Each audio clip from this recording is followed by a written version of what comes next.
Welcome back, guys. I'm sorry for the delay. I was very busy earlier in the week. I was celebrating Father's Day. This past Sunday, I was not home, but San Diego, Naval Base, Fort Coronado.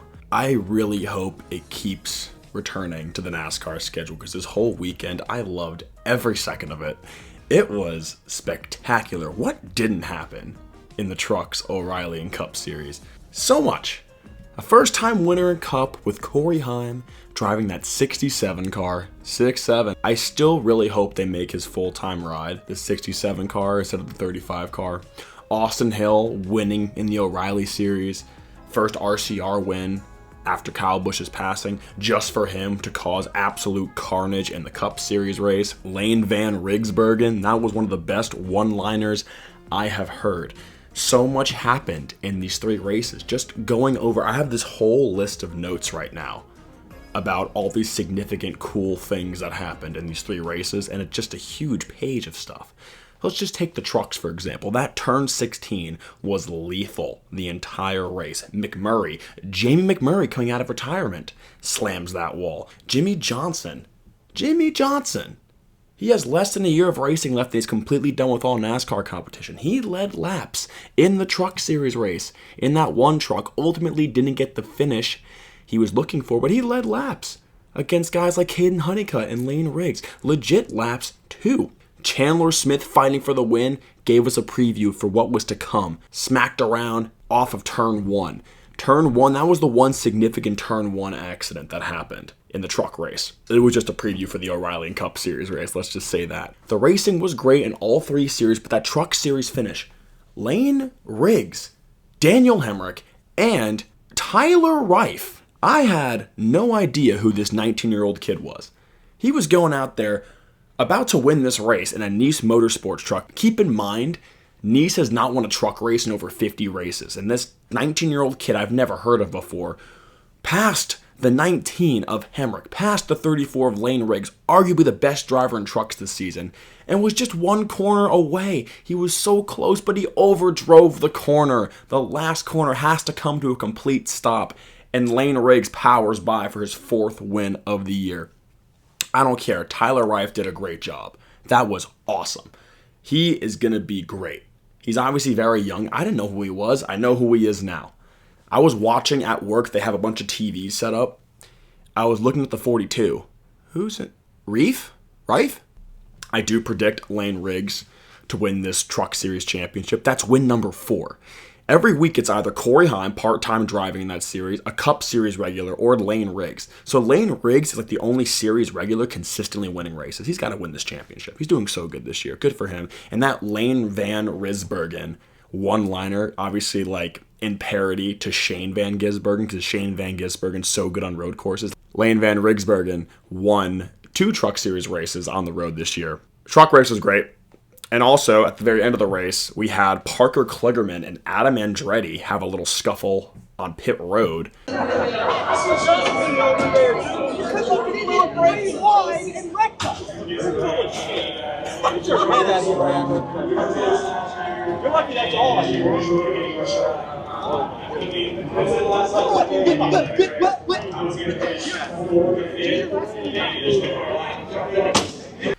Never heard of Adam Andretti. I know he's just there for the Andretti name. It takes a lot to make Parker Kligerman that mad. So seeing that was crazy. And then like Adam Andretti like imitating him the way Parker Kligerman talks. That was mean, but it was funny. I like Parker Kligerman. I don't know who this Adam Andretti guy is. Amazing race. Good storylines. Almost a first-time winner. Then the O'Reilly Series race, it just gets even better. Lap 1, Corey Day. Again, they're racing on a naval base. A manhole cover goes through his car, destroys the front end, goes several laps down, and NASCAR gives him all of his laps back, as they should, because that's just a 1 in a million like occurrence right there. And while he's getting his laps back, he nearly hits the pace car. A pace truck was going around, and this track is like 3.5 miles long, a track these guys have never been to before. The officials don't really have much experience like pacing laps around here.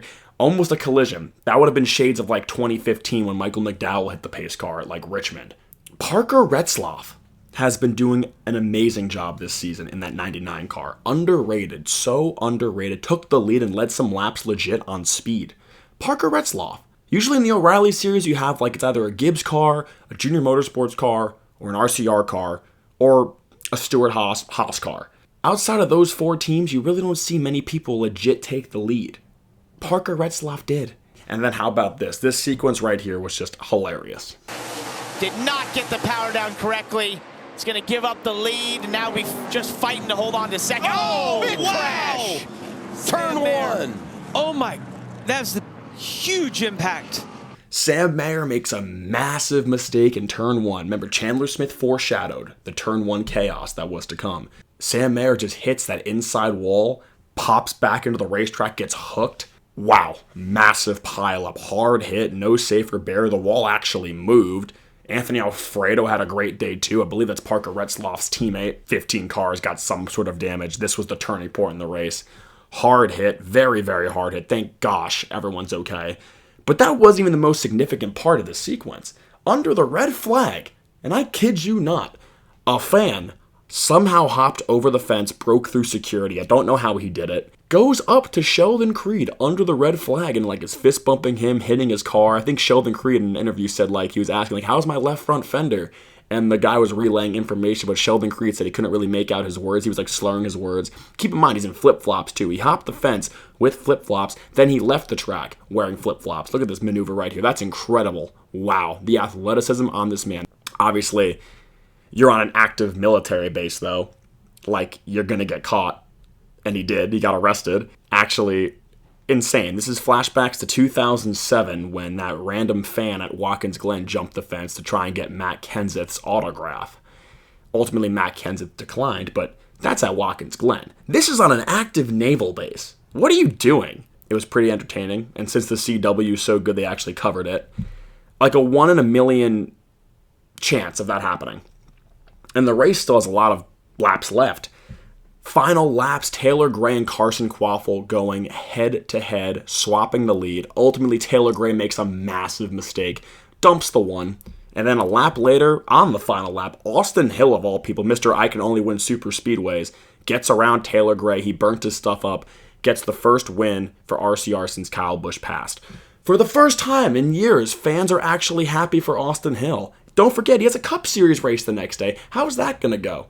O'Reilly and trucks, great, funny storylines, good battles, good winners in my opinion. I think Austin Hill winning on a non-super speedway is fine. I like that. Austin Hill gets a lot of hate. Some of it's justified, some of it's not. But he did a good job. And then the Cup race. There's been an issue with the Cup cars not really having a lot of tire wear, especially on these road courses. That was not the case. This track being as rough and bumpy as it was, we saw people losing rear grip 3 laps into a run. Guys can go from the back to the front. Guys can go from the front to the back. It was remarkable how much tire wear we were seeing. All 3 races had this. Tires really, really mattered. A rough surface.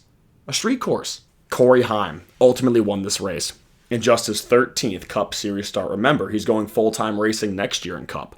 He was able to legit on pace pass his teammate Tyler Reddick, the dominant Tyler Reddick. 5 wins this season.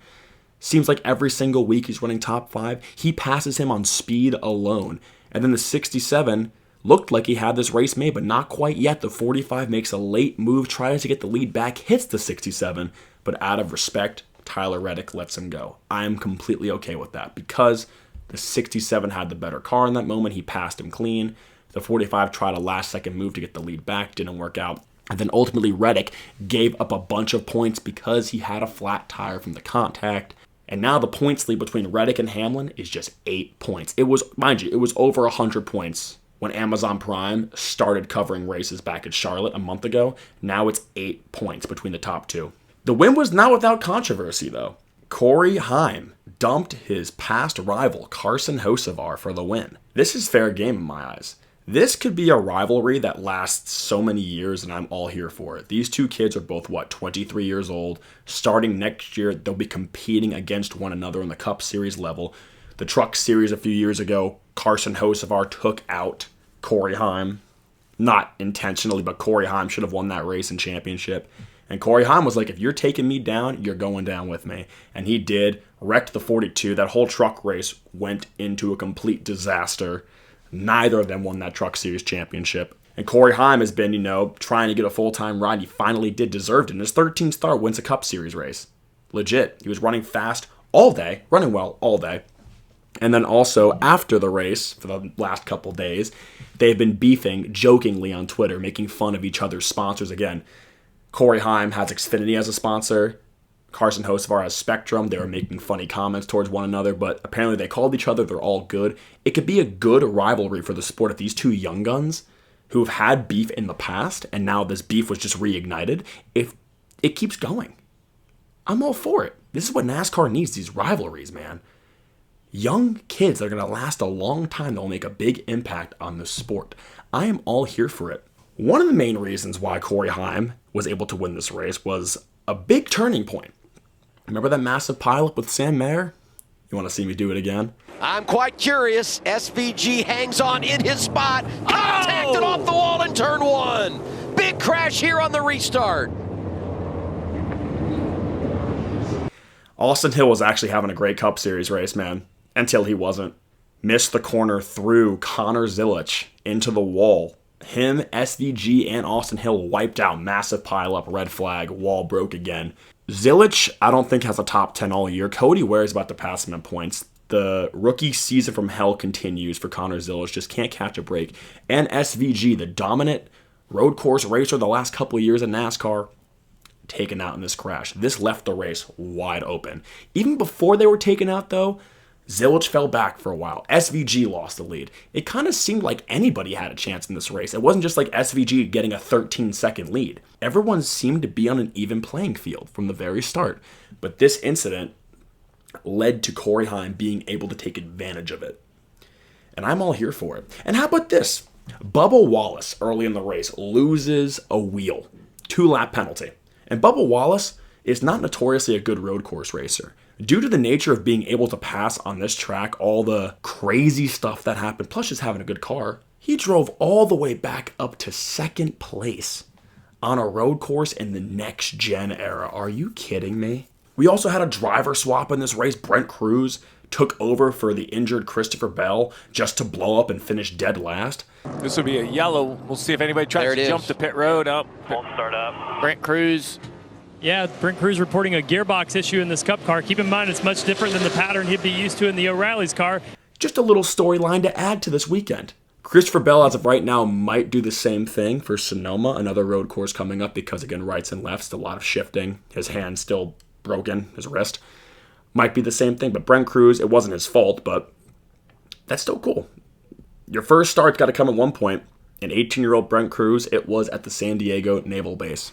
Zane Smith and Riley Herbst, top 10s. I think at one point Riley Herbst was in the top 5. Riley Herbst! He's improved a lot this season. I will give him that. After having a terrible rookie year last year, he had a very good race, and he's been having a pretty good year. A few top 10s this season. Chris Buescher, how about this right here? Gets spun by SVG, does a 360, like little loop, kind of 360, not really. All these cars coming at him at max speed around a blind corner. Not a single other car gets involved. They just continue on like nothing ever happened. I was so impressed watching that. I was like, wow. Usually you would think they would just pile up right there. Nope. Great reaction from all the teams and drivers. This weekend was like a near 10 out of 10. I loved every race. It doesn't help that for the Cup Series race, it was Father's Day. I may or may not have been drinking with my family watching the race before we went to dinner. And I was watching it with my phone at the dinner table because I was so intrigued to see who was going to win. And I was like 6-7 because like Corey Heim won. It was pretty funny, you know. Just a good week. Everything was really good. And not to mention Noah Gragson and Kevin Magnussen making his first Cup Series start. Kevin Magnussen, they got into a little scuffle. Kevin Magnussen took Noah Gragson out. Took him out. Because they were obviously like making contact on the racetrack for like 30th place. Awesome. And then Noah Gragson said that he thought about punching Magnussen for dumping him, but he couldn't because PR reasons. That's wild. Smart decision, Noah. Remember last time Noah Gragson got a little physical with the driver? Ross Chastain. He got socked. It was one of the best NASCAR weekends I've seen. Trucks O'Reilly Cup. So much happened in all 3 races. I know it's an inaugural event. I know it's the first time these guys have been on this racetrack before. It's going to add chaos just by the nature of the beast. but I really hope this becomes a tradition. Being America's 250th anniversary this year, it's not just a celebration of NASCAR, but America. Race cars, beer, going fast, bald eagle, military, America. It's a beautiful celebration. All the military members there saluting, the battleships in the background. The only complaint that I really had was the caution laps were way too long, but I'm okay waiting an extra couple minutes for the race to go green if the racing is that good and fun. It's okay. Points battle for the lead is tightened up as well. Hamlin is now only 8 points behind Tyler Reddick. Blaney is safely in third, 133 points back. And we have a new player in fourth place, Kyle Larson. After having a rough start to the season, a bunch of top fives lately, a bunch of stage points, up to fourth. Him, Ty Gibbs, and Chase Elliott all in a great battle. Chris Buescher, 7th place. He's been quietly consistent all year. I'm sure he'll get a win. And then Daniel Suarez just keeps chugging along, maintains that 8th spot in points. Since hosts of our spun out late, Suarez still maintains that 8th spot. Suarez, I believe, finished like 13th. And Chase Briscoe, he was outside the chase for a while this season. He's now back into the top 10. And Eric Jones is now in the chase. He spent most of the season outside the chase, but has been very good these last handful of weeks. Looking good for Eric Jones. Toyota as a whole remains unstoppable. And 23-11, even when it's not Reddick, they're still winning races. Remarkable. What a weekend. What a weekend. I hope this becomes a tradition. Maybe, if it were me, it would make sense, like, for Independence Day, July 4th weekend, make the San Diego Naval Base the July 4th weekend race. Just kind of makes sense. Tires actually matter. I definitely enjoyed this race more than watching a race at Sonoma. I definitely enjoyed this race more than the Chicago Street Course when it came around. It was a much better debut than the Chicago Street Course, in my opinion. Granted, Chicago had the rain that plagued the entire weekend. But this, for me, was a near 10 out of 10 NASCAR weekend. I don't know about you guys, but I loved every second of it. Thank you guys for tuning in. I know it's been a while. I know I was a little bit late to this video, but you know all the storylines. I just wanted to recap this week because of how great it was.